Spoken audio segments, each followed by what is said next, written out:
This is number 4 on page 1 of your week 17 homework sheets.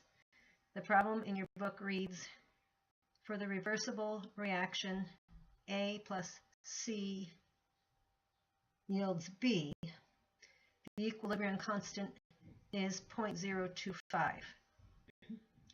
What will the equilibrium constant be for the reverse reaction? The first thing we have to do is figure out what is the reverse of this reaction. To find the reverse reaction, we simply place the products where the reactants were and the reactants where the products were. Now we have the reverse reaction. B yields A plus C. The next thing it's asking us to do is figure out what is the equilibrium constant for this particular reaction.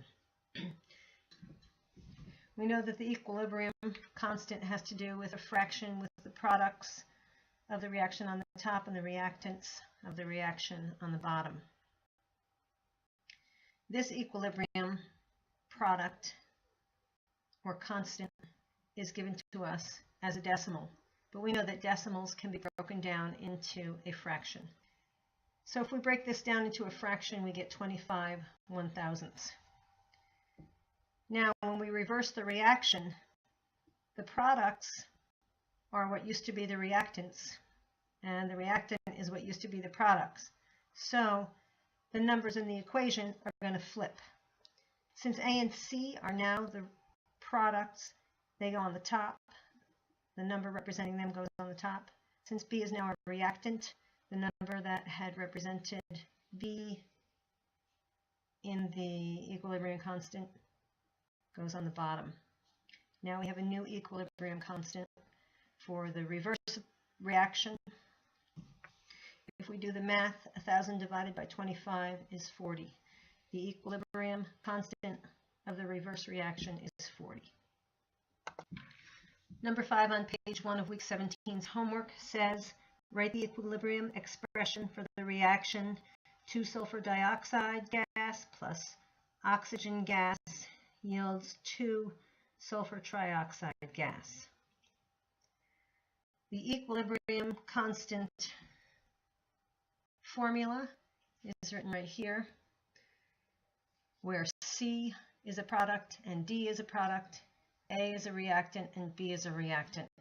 We know the products go on top of the fraction line, the reactants go on the bottom of the fraction line.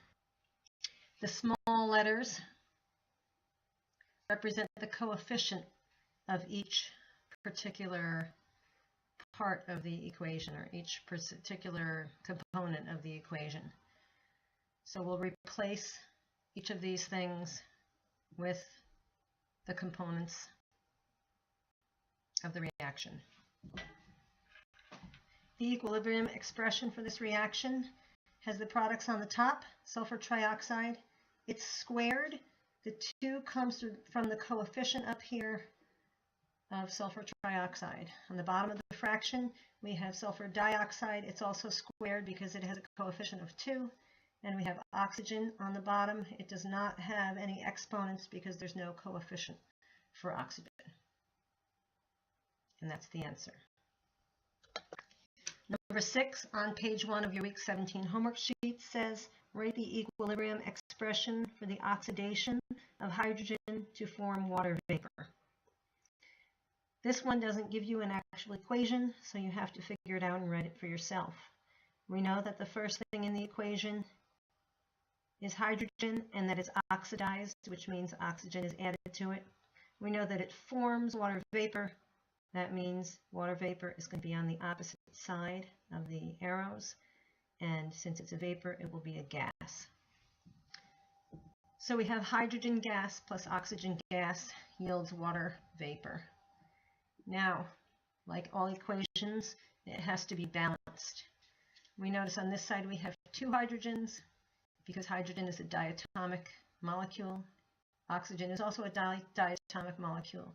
This side we have 2 hydrogens, which balances out, but on this side we only have 1 oxygen. Well, there's 2 here.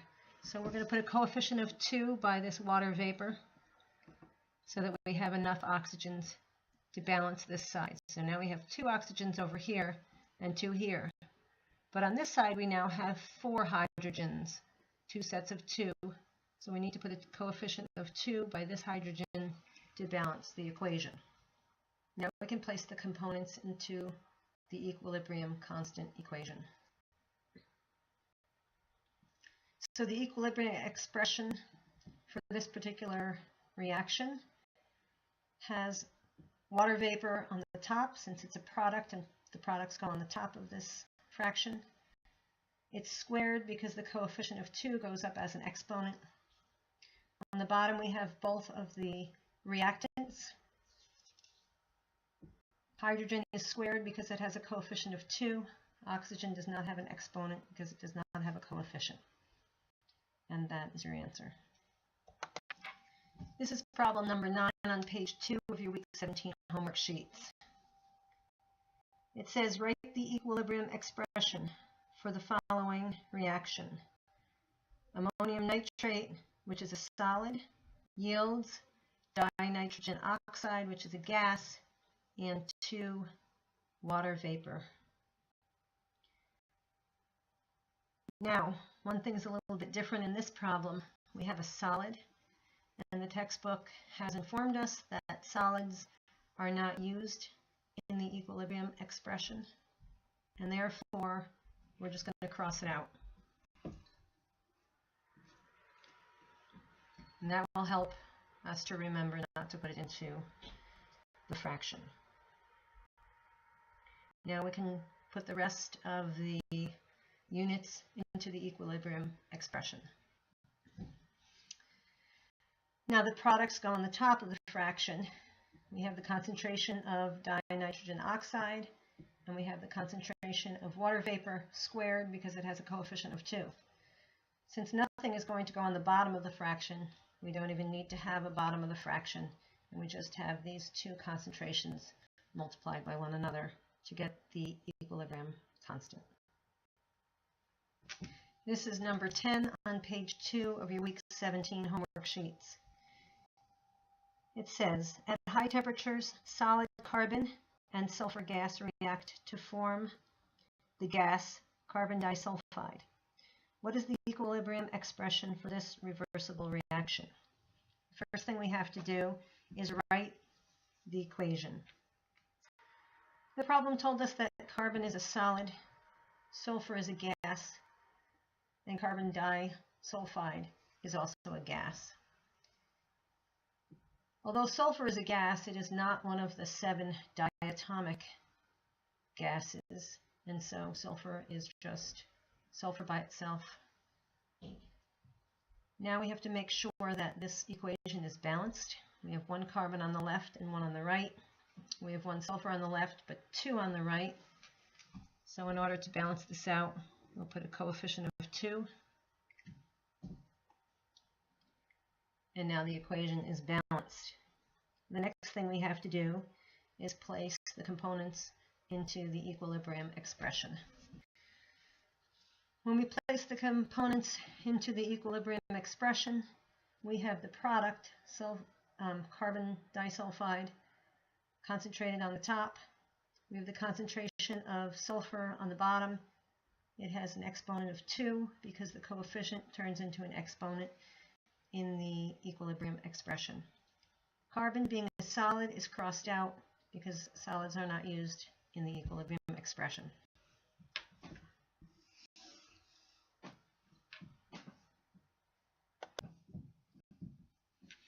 This is problem number 13 on page 2 of your week 17 homework.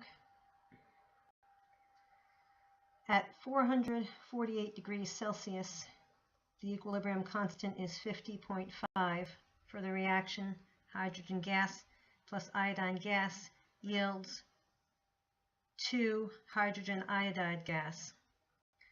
Find Q and predict how the reaction proceeds if the concentration of hydrogen gas is 0.15 molar, the concentration of iodine gas is 0.175 molar, and the concentration of hydrogen iodide gas is 0.95 molar.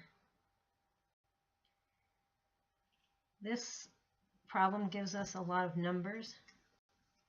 First, we need to realize that it doesn't matter what temperature this particular thing is happening, as long as they're not a change in temperature, we can ignore the number for degrees Celsius. Second, it tells us to find Q. Well, you have to realize and remember from your textbook that Q is the reaction quotient. It's basically replacing the formulas in this equilibrium constant with the actual concentration numbers for the different components of the reaction.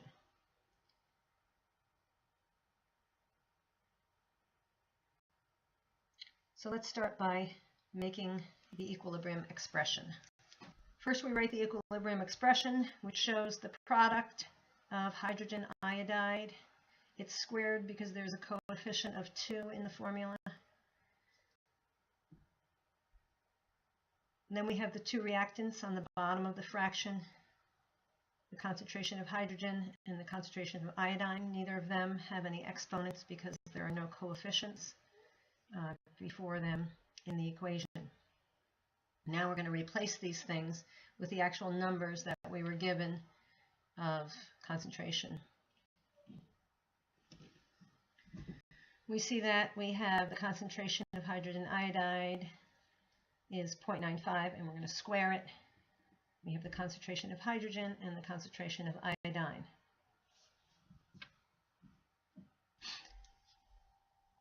When we do the multiplication, we come out with 0.9025 and 0.02625. When we divide, we get 34.38. This number is the reaction quotient. I rounded the reaction quotient to 3 significant digits, since our problem is given to us with 3 significant digits in each number.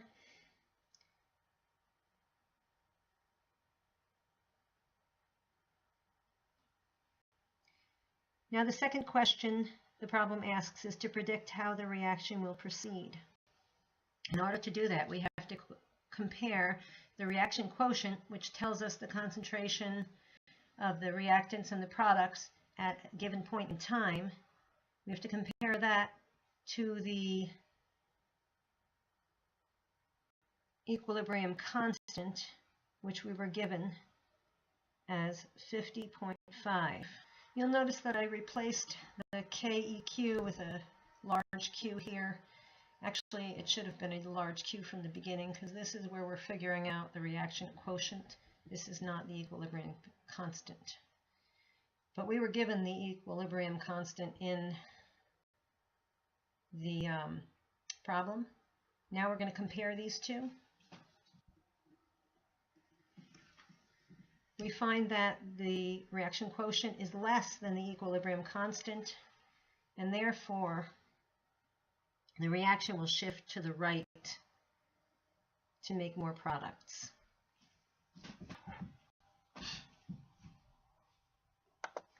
This is problem number 14 on page 2 of your week 17 homework.